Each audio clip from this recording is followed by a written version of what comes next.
This is the X-Zone Broadcast Network, broadcasting worldwide on broadcast affiliates and satellite program providers, including CNN Broadcast Network, Sirius Satellite Network, Star Media, Good News Radio Network, Angel Broadcast Network, Wiki Broadcast Network, and WPBN TV. For more information on the X-Zone Broadcast Network, visit us at www.xzbn.net.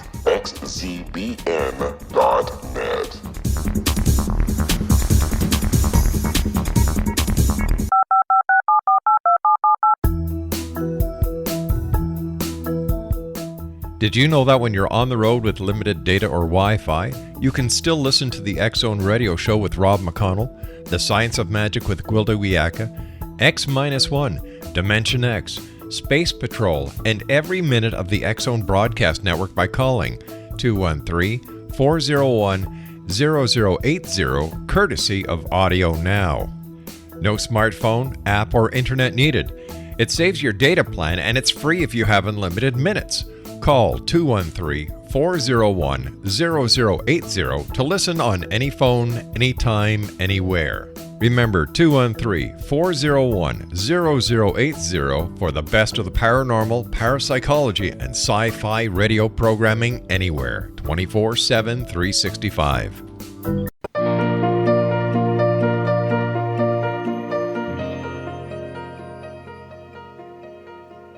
Hello everyone, I want to welcome you back to the Ask Dr. Gibbs show on X-Zone Radio, xzbn.net. My show explores in depth and breadth 5 topical issues which are highly problematic. These issues are the prevention and treatment of heroin and opioid addiction. 2, suggestions for the training of police and citizens for the purpose of violence de-escalation. 3, a manual for first responders and other interested persons wanting to effectively manage anxiety, depression, frustration, and stress, often without the use of medication. I guarantee you, if that went into operation, half the cost of drugs would instantly evaporate. It's really a radical solution, which is very simple to implement and very cost effective. 4, answering questions for any of you who are considering entering some form of psychotherapy or psychoanalysis or what have you. These include, when does a person become a patient? What's the best method for me to go into? Is there a way to guarantee a perfect fit? And how does change come about? And maybe the most important is, what's the cost and how long is it going to last? And is there a guarantee? 5, bringing us to the continuing topic of today and the other 8 broadcasts, or the 7 broadcasts, is exploring in depth and breadth the nature of meaningful coincidences named synchronicities by Jung and their practical application. Today, I will continue discussing various themes associated with coincidences and synchronicities. If you followed my first 7 broadcasts, you will find the format of my show today is going to be significantly different. I'll do the main talking. I'm not going to have a guest today. However, I'm going to put it in question and answer form. During the last number of weeks, some of you have responded to my hope that you will send me in some questions, so I will look at them and see what are the most and if I can answer them, and do it in some order that is exciting and informative. I have gotten a number of questions, which I will begin to answer today.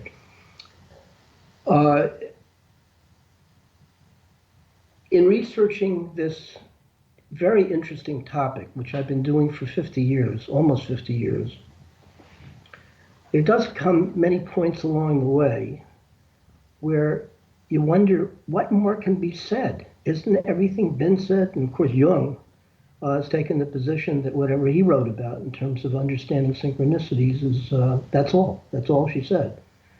He said that because, from his perspective, eliminating causality as a linking principle between the inner event connected to the outer event, which is the structure of all synchronicities, he said that they cannot be explained rationally by cause and effect principles. Therefore, he threw out cause and effect, or conventional connections between inner and outer, or psychic determinism, which is what Freud indicated, that anything could be understood as a reaction to some cause. All linkages between inner and outer can be explained as understanding cause and effect. Since Jung said, and understandably said, that you can't use conventional causality to make that linkage, he threw it out. And what he replaced it with is a rather odd concept called acausality. And acausality is really a somewhat, I think, not so clever way of saying, look, there's a cause, but we don't really know what it is. And it's not conventional causality, so we're going to call it acausality, which of course leaves the pathway open that if somebody, in this case myself, comes along and says, no, wait a minute, maybe you have to relook at the way that you understand cause. And if there are different meanings to the and processes that could be indeed causal, but don't have to be necessarily unconventional causality, well, then maybe you can find a way to rationally explain the linkage between inner and outer. Now, of course, Jung says, no, you can't do that. You can't even conceive of a way to make a causal connection. And he offers three, what I call anti-causal arguments to promote his position. As I have said in past broadcasts, my work of almost 50 years is a rebuttal of what Jung says you can't rebut. And of course, that gets back to the point of what more can you possibly say about these things? Well, the truth of it is you could say plenty. Just as you think that you've put your arms around it and you've got all there is to talk about this thing, up springs another wrinkle and spurs more research and more interest. In that connection, the first question that I received, I guess we'll have to take a break at this point and I'll come back to the first question.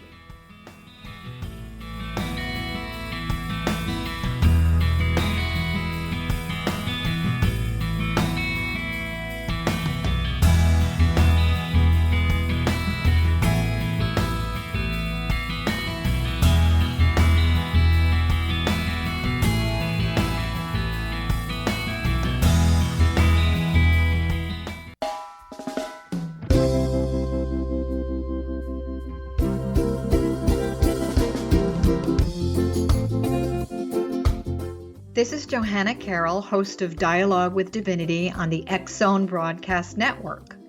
While walking along Kaanapali Beach in Maui this past year, I kept discovering all these shells and coral in the shape of hearts. My dialogue with Divinity was very simple. Do you want me to do a retreat to heal people's hearts in Maui next year? And of course, the answer was yes. As a master spiritual teacher, I am offering you a neat retreat called Rise, May 8th through the 12th, 2017, and the chance of a lifetime to rest at a 5-star resort for 5 days and experience a spiritual renewal of your heart and soul.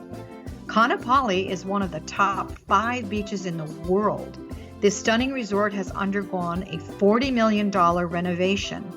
I walked the entire property, checked out the room choices on your behalf, and I must say it is stunning. Our conference room faces the ocean with sliding glass doors. Maui is known as Mother Maui because it is a soft, gentle, healing energy. In the embrace of Mother Maui, you will feel yourself rising from the limitations of an ordinary life to an extraordinary journey of peace, bliss, and harmony. A greater sense of clarity.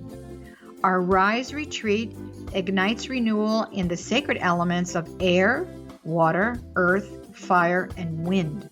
There's plenty of free time to enjoy all that Maui has to offer. A small deposit is required now to reserve your space, as this retreat, it will sell out. For more details, please go to johannacarroll.com and register today. Aloha, and I'll see you in mystical Maui.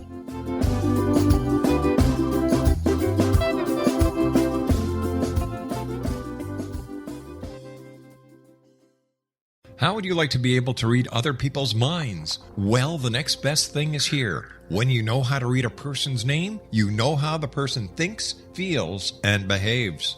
Each letter in our name holds a key to unlock our true essence. Our name contains both our gifts and challenges in this lifetime.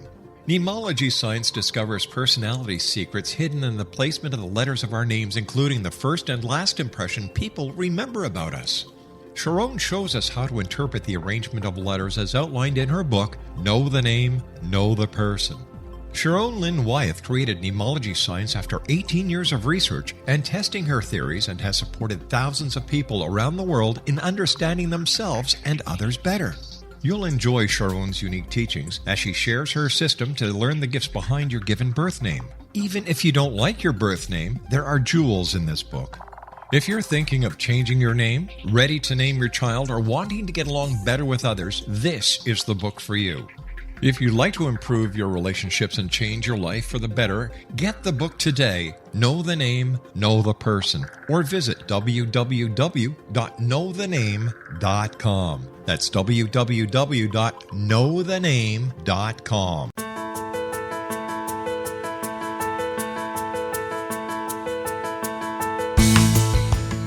Welcome back to the Ask Dr. Gibbs show, and segue on to the first question. Many of you, like myself, are interested as to the reasons for what appears to be the explosive interest in synchronicities, particularly so in the last decade. I think this is a very important point. I like the idea that behavior is purposeful, and it probably is no coincidence that right in this decade, there is as I said, an explosive surge of interest in this most interesting topic. Why now? From my evidence, when I first started to seriously research these phenomena about 10 years ago, I Googled in two key words, coincidences and synchronicities. The results were very interesting. For coincidences, there were approximately 5,000 entries. Now, if you plug it in today, there's 74,000 entries for coincidences. Now listen to the results for synchronicities. At the time, I don't frankly remember what I came up with, but I think it was decidedly low in terms of the statistics. I believe it was something like 500 entries then, 10 years ago. Now, there are 49,000. Just put the keyword synchronicities. That's explosive. More evidence is that if you go on to Amazon or Barnes & Noble and you look at the books on synchronicities and you look at the publishing dates, it's obvious that over the years, particularly recently, there have been, I would say, 6-7 books, new books on the subject each year, and they keep growing in frequency. It's a lot of books. I think there's probably over 300-400 and growing, of which I might plug my own book, which I believe is the best one out, called Demystifying Meaningful Coincidences or Synchronicities, The Evolving Self, the Evolving Self, I have forgotten the middle word, the Personal Unconscious, and the Creative Process. It's a big, thick book having to do with researching primarily patients in my psychoanalytic practice that I call synchronicity prone, and myself. It's very thorough, very comprehensive. It details theories of Jung and Freud, which are the major two theories in the marketplace. Jung dominates the field still by about 90% to 5%. So some of you are interested in this subject might want to know why I became an outlier in the 5 to 10% range. And that, to some extent, is the reason for me having this topic explored. When I first started, as I said, 10 years ago, to become seriously interested in researching this topic, I was aware that in beginning a journal that lasted 27 years, actually I think it was 37 years, that I began at 19, I realized that there was peppered through that period of time, I think over pretty much a 20-year period, I had what I recorded were, for me, 19 significant synchronicities, which I used to a great extent as the major material for this book. In addition, I had access to a number of my synchronicity-prone patients who, without my prompting, indicated they were interested in this topic. And I said, do you have any notes or journals or whatever? And practically everyone did, and they gave me their journals unsolicited. And I used their material in conjunction to my own, and that became the basis for this book, Demystifying Meaningful Coincidences. I think in terms of answering objectively the question of why now are these things so important, I'm a great believer in going to primary sources. If you want to do original research, go to the people who have them. And maybe you can intuit my next question. The best place, I think, to try to answer the question of why are these things so significant now is to consult yourselves. It is no coincidence, I would imagine, that if you stayed with me or just tuned in for the first time, obviously something about the subject matter must grab your attention. It isn't, I don't think, a coincidence that that's so. Now, how do you find out what it is that has prompted you to become interested in these things? Some of you to research them, some of you to just collect them and enjoy the seeming magic connected with it, or bathe in what Jung calls the uncanny feeling of numinosity. Some of you are going to be led to understand the implications, in which major one seems to be that they're messages from some transcendent realm of what people often feel is spiritualizing consciousness in outer reality, whatever that is. And others are going to be tempted to take these implications and answer questions such as, is it true?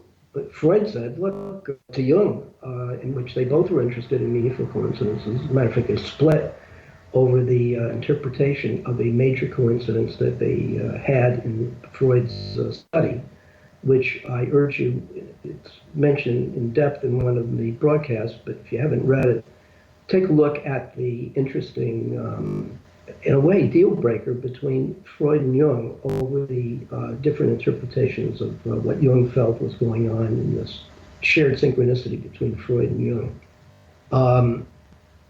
Let's go back to your experience. I would urge you to do the following exercise, which you can't do now because you're listening to the program. But after it's over, if I can induce each of you to do the following, I think you'll get a great deal of meaning out of this. When you're finished and you have some time, sit down and ask yourself to record all of the synchronicities that you remember having. Some of you hopefully have kept a journal, which I urge you to do. A journal, unlike a diary, is a record of events that somehow seem significant to you, like a dream or something you heard, or some theory you have, virtually anything that you think is somewhat important. Write it down and make sure you date it. Then if and when you have a synchronicity, describe it in detail and fit it into the date that you have for the journal entries. This is invaluable for you in terms of your own personal research and really milking what I think is truly the rich material of synchronicities and the process of synchronicities. So let's say you've recorded a few, many, one synchronicity. If you will, go over them and see if you can remember, and probably will, the very first synchronicity that you had. And what you want to do is to put it in context. So by context, I mean, you were how old? Where did this event occur? If you happen to remember what was going on in your life, what were you preoccupied with? Did you have questions that were unanswered? Did you have big decisions to make that you were stuck? What have you? Anything having to do with psychological, sociological, philosophical, practical context is really very good. Second thing, go from the very first that you had to the most current synchronicity and describe that in detail. Also date it and put it into context. Then, out of the various ones you've had, if there's more than one, select that one particular synchronicity that you think somehow stands out from all the rest. So you have all that rich material. All right, now what are you going to do with it? What I do with it is to take a look and see if you can see some themes emerging that link each of these synchronicities. My guess is you, like me, if you look at the context out of which these things spring, you may find some remarkable plot or theme and variation out of which these things spring. At least that's what I did. I indicated in previous broadcasts that when I had my first major synchronicity, I haven't told you about this one, when I was 19 and a sophomore in college, and see if I can find the notes to this thing. At the time, let me give you a little bit of context. I was a sophomore. I was descending into my own darkness and depression. It was pretty deep. On the outside, I looked fine. I went to class. I made reasonably good grades. And I was actively participating on the crew and various things like that. But inwardly, I knew something was getting out of whack. And something that was getting out of whack was me. I wrote in my journal, I desperately sought unity and wholeness in the place of a protracted sense of division and chaos. Instead of lightness and freedom, there was a predominance of heaviness and constriction and transformation. I mainly experienced negative inertia expressed as tedious repetition. I felt I was stuck in the mud. I came to a grinding halt. I actively wished for a sign that significant change was possible. It was in this context of feeling quintessentially stuck that I recorded the first of what I considered to be 19 especially meaningful coincidences. I call this first one, The Sun at Midnight. Now, be aware now, I'm 19. I am painting a picture in my room. The time is midnight. I'm alone in my dorm room at Columbia. I paint a picture of the sun bursting at night. I finish it and call it The Sun at Midnight. Checking the time, I see it is uncannily exactly midnight. Many of you who report synchronicities are aware of this interesting parallel between thinking a thought and hearing the same thought come from the outside or on the TV, or you look at the clock and it's 12 o'clock and you see 12 o'clock all over the place, and where the numbers 1 and 2 come up and you see 1 and 2 all over, and so forth. It's a typical run of synchronicities. Shortly after, in reading an occult book on the Upanishads, wherein I randomly came across a section describing the 4 basic elements, fire, air, earth, and water, I was shocked, noting that I had only a few minutes earlier just read about the same concept in a book called The Mystical Kabbalah. Now, what becomes important about this is not that these things happen all the time. It's the meaning you impute to it that become important, I think. So I wrote down my reaction. I experienced a sense of wholeness and meaningful connectedness, and the implications are that the experience reinforced feelings of being in contact with a spiritual force. Now, that's not new, is it? That many people who have these things are convinced that they are messages from some transcendent realm of external reality, which they often believe is spiritualized. And it is the flavor of what Jung's take on synchronicities is all about. In his work with patients, He differed greatly from Freud, who essentially believed that everybody was essentially, that symptoms or people come into treatment are essentially hung up, usually with problems of sexuality and or aggression, and it stems from early childhood. So if you can get back to the inevitable traumas that make for these symptoms and get people to talk openly about it and connect their feelings with their thoughts and work these problems through, the symptoms will disappear. Jung, on the other hand, said, well, he's got a point. However, not with the patients he saw, nor himself. Didn't have the problems that Freud had or thought were the basis for neurosis.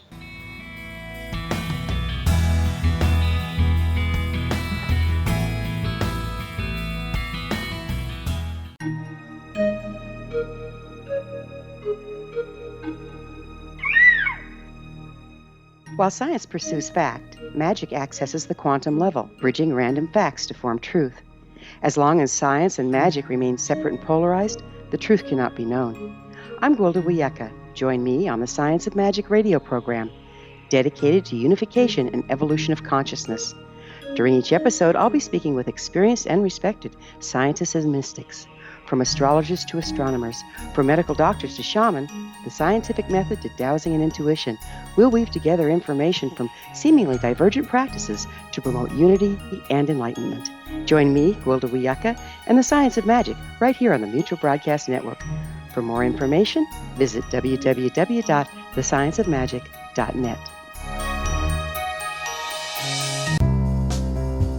Gibbs A. Williams, Ph.D., is a practicing psychoanalyst, supervisor, researcher, and author in New York City. Much of his life has been dedicated to understanding nature and the uses of meaningful coincidences or synchronicities. His radical and original non-Jungian, non-mystical, non-magical theory of synchronicities illuminates much of the fog surrounding this challenging and perplexing topic. His ideas and manners are fresh, presented in a style that is both entertaining and highly informative. He is also an expert on crisis intervention, specially focused on violence reduction for the police and citizens, mastering anxiety, frustration, and stress without the use of medication, and effectively preventing and treating heroin addiction. Dr. Williams can be contacted at his email address at gwwilliamsny11@aol.com or visit his website at. Wouldn't you love to know the secret to everything? Well then, meet Dr. Kimberly McGeorge and her cutting-edge breakthrough knowledge that combines science with possibility.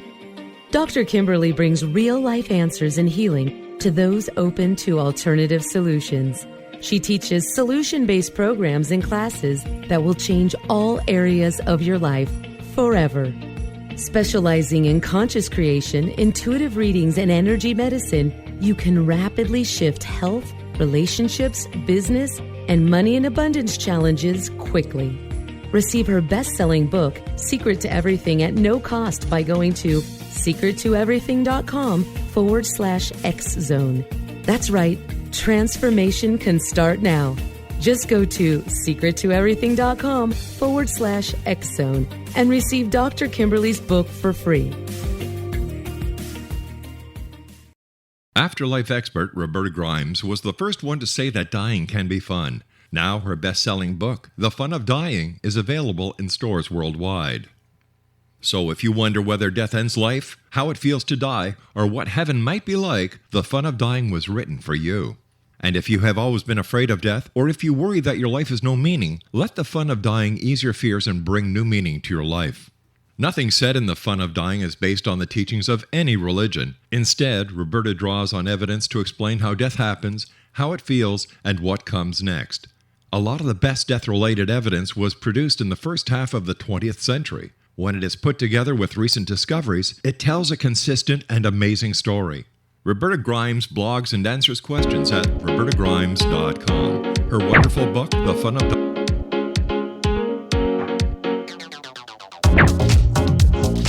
On a jazzy note, we return back to Ask Dr. Gibbs online, XZBN from Toronto, Canada. The reason why I asked you to record as many synchronicities as you can is that I believe if you will look at them, certain themes and variations of themes will snap out. And those are very important clues as to what I believe is the secret meaning or the hidden meaning of your various synchronicities. So, for example, my first synchronicity, as I said, was when I was 19 years old at Columbia and feeling very detached and I think really sick and depressed and empty and confused and so forth. Not terribly unusual for sophomores. If people are going to break down, they tend to break down either in the sophomore year of high school or the sophomore year of college. So it's pretty natural. A lot's going on. You gotta, you're away from home, you're on your own, nobody's usually telling you what to do. You gotta make big decisions. You gotta think about what are you gonna be, what are you gonna major in, passing tests and showing up and dating and whatever. It's a tough period. If you gave me $1 million and you said, all I want you to do is to repeat my years of 19 to 22, I would say, keep your money, I don't want it. That's a horrible experience, just awful. Moving on then, from 19 to my second major synchronicity. That's important. The gap in time. I probably had other coincidences that went on, but for me, I selected the second one, which I had referred to as the Lazarus synchronicity, Lazarus rising. It happened 7 years later when I was 26 years old. That's when I recorded it in my journal. So the passage of time in terms of recording these events was probably about 4 pages. So I went from 19 years old to 26. You can do that in a journal. You don't have to be faithful to it's not a diary, it's a journal of what you believe are important events. And it's good that you select out this other stuff. You don't need it. So, to recapitulate what was going on when I had the Lazarus Rising. I went into depth in one of the programs. I'm not going to repeat the whole thing, but it may be noted that I had failed 2 attempts at psychotherapy. It just didn't work. I left essentially feeling the same way I did when I went into both of them. And I stumbled upon what I call the lure of the occult, in which I was introduced to esoteric astrology and Kabbalah and so forth, and the First United Church of New York City, where I met some very fascinating, interesting people, some mediums and psychiatrists who went into trance and purportedly channeled messages or poetry from Freud and Jung. This was a high-level group. This is really interesting. And I was a very mixed up and confused person who, by this time, really sought out guidance wherever I could find it. I felt as if I were a revolving wheel that was going nowhere fast. And I was stuck in a negative inertia. I couldn't often start to do what I wanted to do, and I often couldn't stop doing what I didn't want to do. I was quintessentially stuck. It was in this context that I got invited to become a member of a consciousness raising group, in which I went, and I indicated that I had this rather remarkable experience of seeing in the dark what I felt was a grandmotherly face with granny glasses. And Agatha, the 80-year-old medium, looked at me and she says, well, whose glasses do they belong to? As I was sitting in a circle among 10 people, and I turned to my right, and I was turned on to this girl, and I facetiously said, spontaneously, oh, they obviously belong to, let's call her Margaret's grandmother. And she said, why? And I said, because they're granny glasses. And Margaret chimed in, and she says, yeah, you're right. I have them on my counter at home.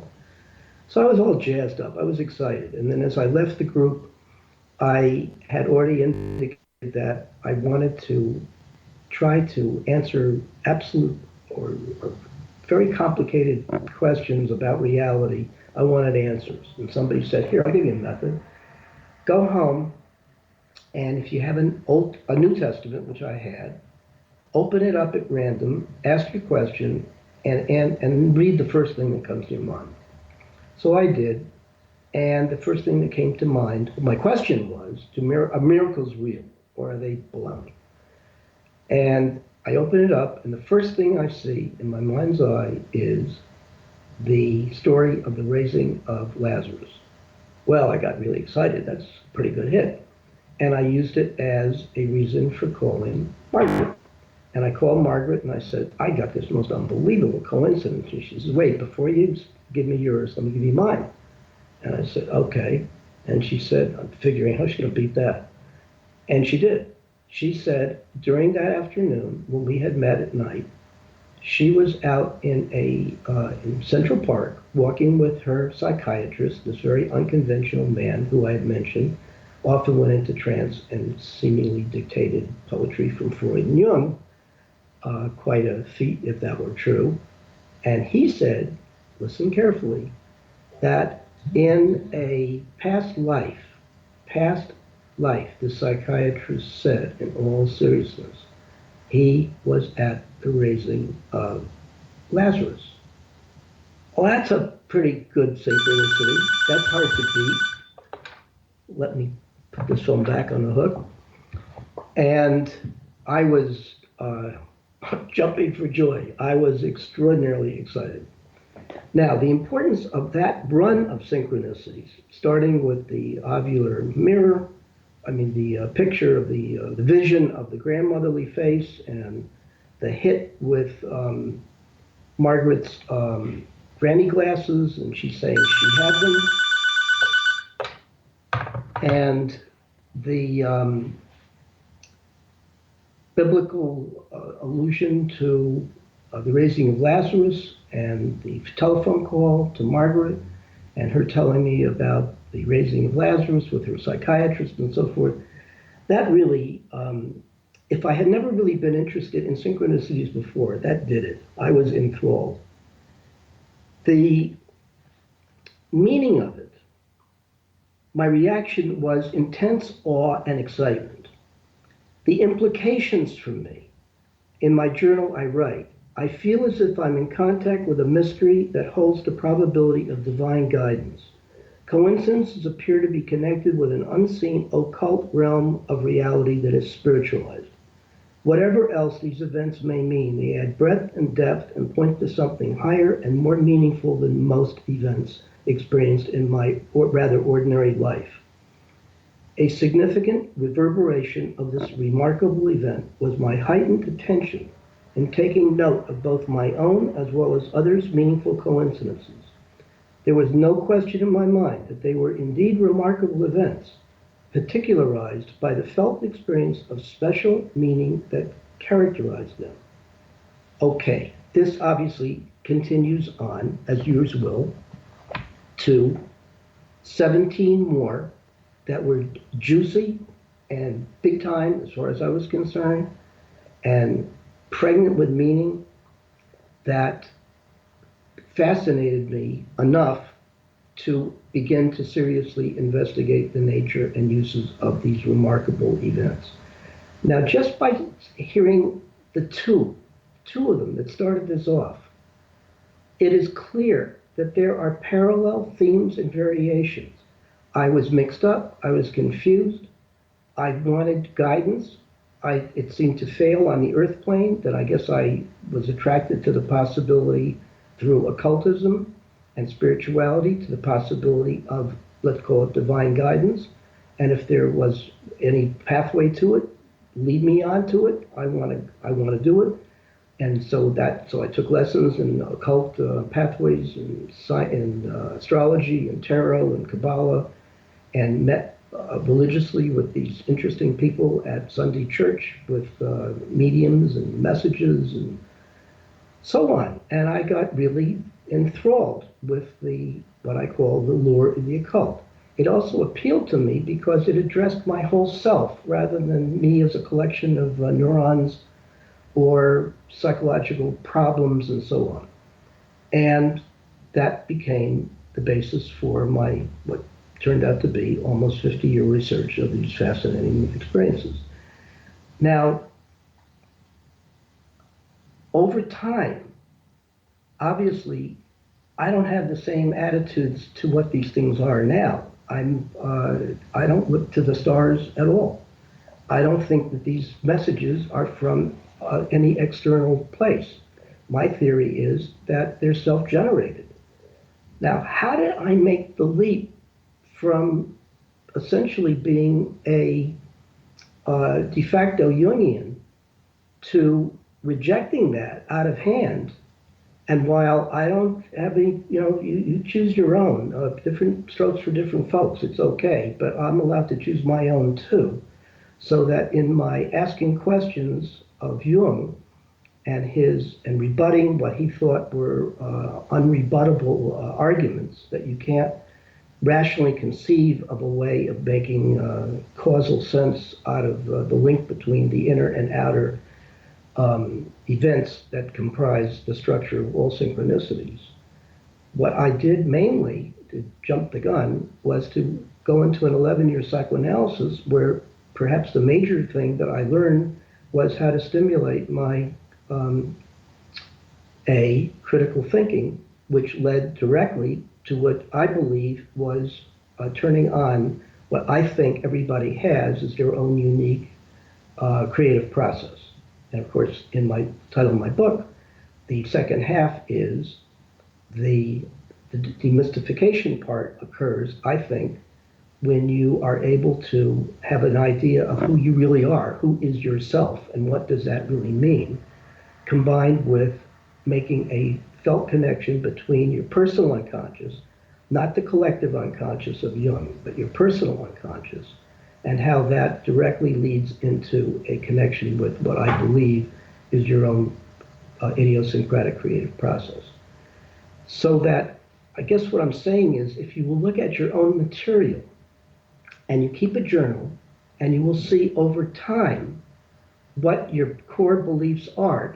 Now the second question is, why am I, directly leads from the first, why am I seemingly maybe overly concerned with theory and not get close enough to, or quickly enough to, the meat? Like, what do you do with these things? Many will feel like, isn't this agonizingly slow? Why don't you just, what's all this intellectual stuff? Why don't you just, jump into it and tell me what to do with synchronicities? Well, fine, but it's not that simple. My experience is that you take a look at anything and you can find alternative meanings to virtually anything. For example, please each of you answer the question. 1 + 1 equals 2. All right, look again. 1 + 1 from another angle, from another context, could equal, try 11, the number 11. Well, look again. From still another angle, 1 + 1 might equal 3. Take the idea of father, potential mother, have sex, and they are likely to produce a third child, and then the child becomes equated with the number 1. You get the point. You can do that with anything. We will continue to the last segment in a moment.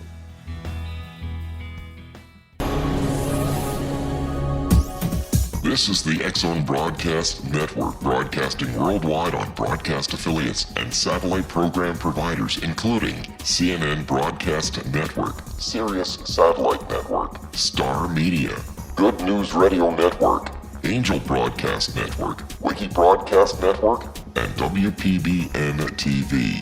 For more information on the X-Zone Broadcast Network, visit us at www.xzbn.net.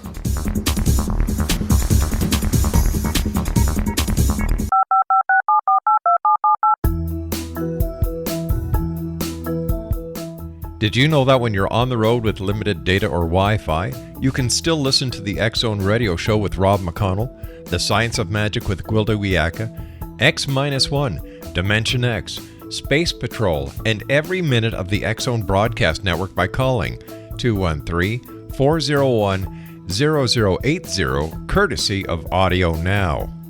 No smartphone, app, or internet needed. It saves your data plan and it's free if you have unlimited minutes. Call 213-401-0080 to listen on any phone, anytime, anywhere. Remember 213-401-0080 for the best of the paranormal, parapsychology, and sci-fi radio programming anywhere, 24/7, 365.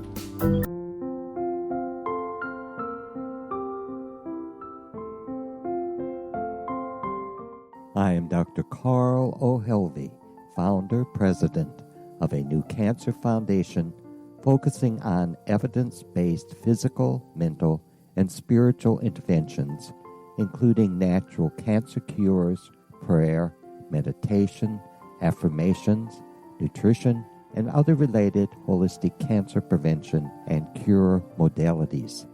These are used in cancer education, research, and financing care. I ask for your help to continue this important work by donating at www.holisticcancerfoundation.com.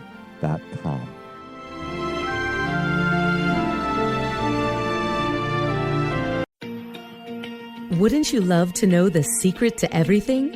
Well then, meet Dr. Kimberly McGeorge and her cutting-edge breakthrough knowledge that combines science with possibility. Dr. Kimberly brings real-life answers and healing to those open to alternative solutions. She teaches solution-based programs and classes that will change all areas of your life forever. Specializing in conscious creation, intuitive readings, and energy medicine, you can rapidly shift health, relationships, business, and money and abundance challenges quickly. Receive her best-selling book, Secret to Everything, at no cost by going to secrettoeverything.com/X-Zone. That's right, transformation can start now. Just go to secrettoeverything.com/X-Zone and receive Dr. Kimberly's book for free.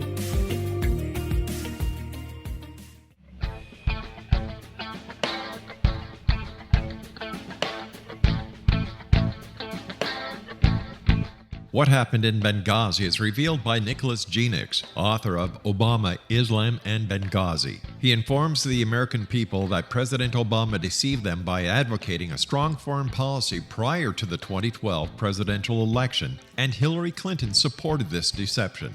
As the title infers, there is a connection between Obama, Islam, and Benghazi. Ample evidence informs Americans that Obama's early indoctrination in the Quran developed an affinity for Islam, why the Quran is the source of discontent in many countries, and why the Obama foreign policy deception led to poor military action and caused the loss of American lives in Benghazi. Genix provides 36 questions for the Select Committee on Benghazi to validate if Americans are justified to mistrust President Obama and Hillary Clinton.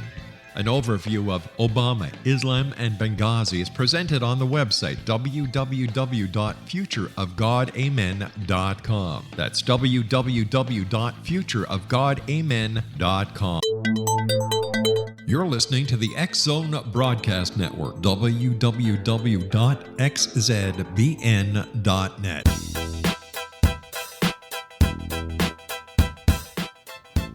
Welcome you back to the final segment of the Ask Dr. Gibbs show.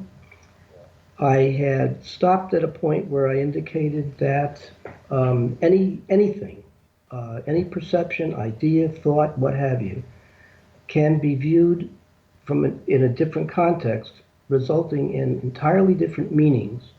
And that's precisely what Freud and Jung did with respect to their different versions of synchronicity theory.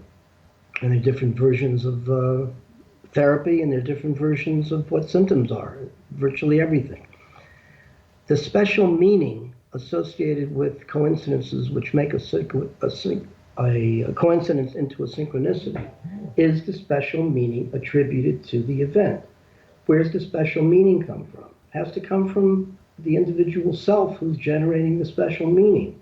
So, for example, listen to the incredibly different 180-degree perspectives with respect to answering the meaning of life.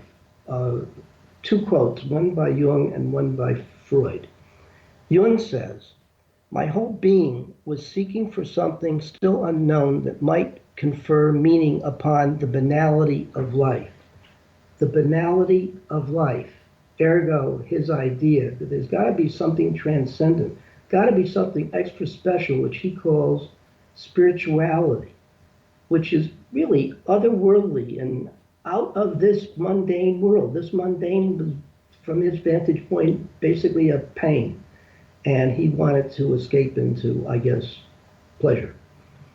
Whereas, listen to the same idea with respect to, or the same interest with respect to Freud, who says the outcome of a significant psychoanalysis is for the patient to be able to convert a neurotic suffering into an acceptance of everyday common misery. Okay, I heard the yells. Freud's cynical and he's not spiritual and so on. No, I think he's got it. What he is saying is everything is on this earth plane. That's all you really got. And everything else is a projection into fantasy about what you would like there to be, including heaven and hell and all the rest of it. That the final issue, I think, or the most important issue in the experience of synchronicities, if you're really serious about this stuff, it really forces you to deal with the biggest questions of life, such as, who am I? What do I want? Why am I here? Is there a meaning for me? Or is it to be discovered or created? Who's responsible for it? How do I know? All that kind of stuff. That's really deep. It also, I think, addresses what I believe is the most fundamental question of being alive, which is, who is your ultimate authority figure? It is either a projection of authority in the form of what? God, or the unknown, or science, or religion, or love, or what have you. It could be anything.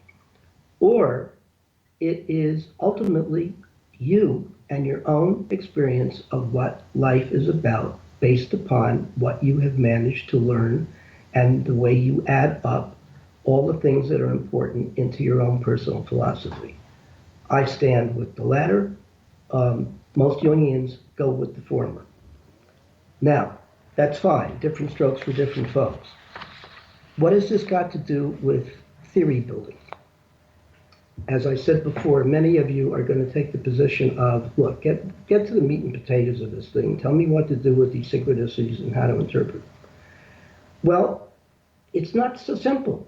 You can't do it or you shortchange yourself. The different theories come out of the theorist's own perception as to what is real. What am I talking about? What I've learned over my 50 years, near 50 years of researching is that different synchronicity theories will be derived primarily from the basic primary philosophical assumptions made about the nature of reality, how we have knowledge of reality, and what that knowledge is, in addition to certain primary assumptions about various knowledge bases, including depth psychology, the esoteric occult, spirituality, and particularly scientific method. You can add others into the mix, but those are the essential ones that I'm talking about. Now, why is that important?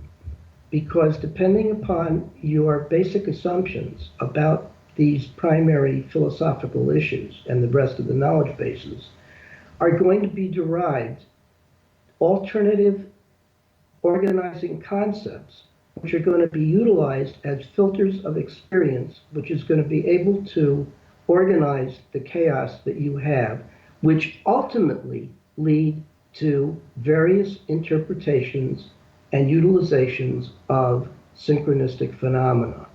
In the next and probably last segment with respect to synchronicities, I will finally get to the meat and potatoes and give you an overview as the primary differences between Freud's theory and Jung's theory, and most important, how to interpret your own synchronicities and what to do with them.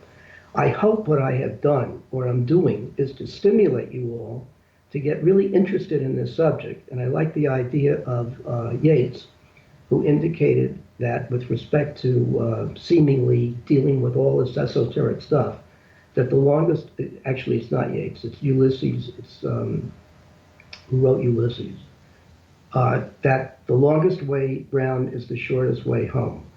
I concur with Spinoza, who said anything worth accomplishing is as difficult as it is rare. So I hope you will indulge in my seemingly endless speculations.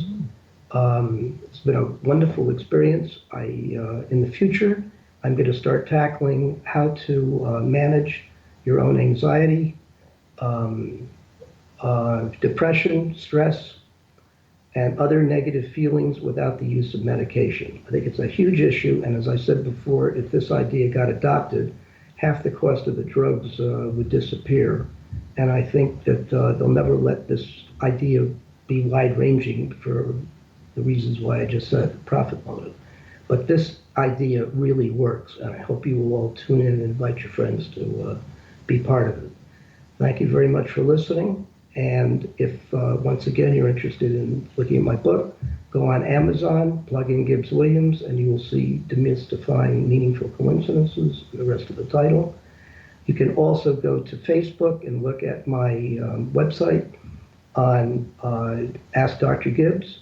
In addition to which, if you want to reach me personally, please use my email address, which is gibbsonline.com, back over that. Ask, what do I have? A email address. gwilliams@ny11 care of AOL.com. Please send me, hopefully, your questions, which you can also ask on Facebook. And if you want to plug into the 8 previous broadcasts, go to YouTube, plug in my name, Gibbs Williams, and it will bring you to the broadcast, which you can download and hopefully enjoy. Thank you very much for listening. I appreciate your being here. And if you have any suggestions, good, bad, or indifferent, I will be very open to them. And if you have interest in other areas, please do not hesitate to suggest them to me. I look forward to meeting you in the future. And please tell your friends and loved ones and shout it out to the world that this is an interesting broadcast, hopefully, and I invite you and tons of people to listen. Thank you very much, and I will say adieu.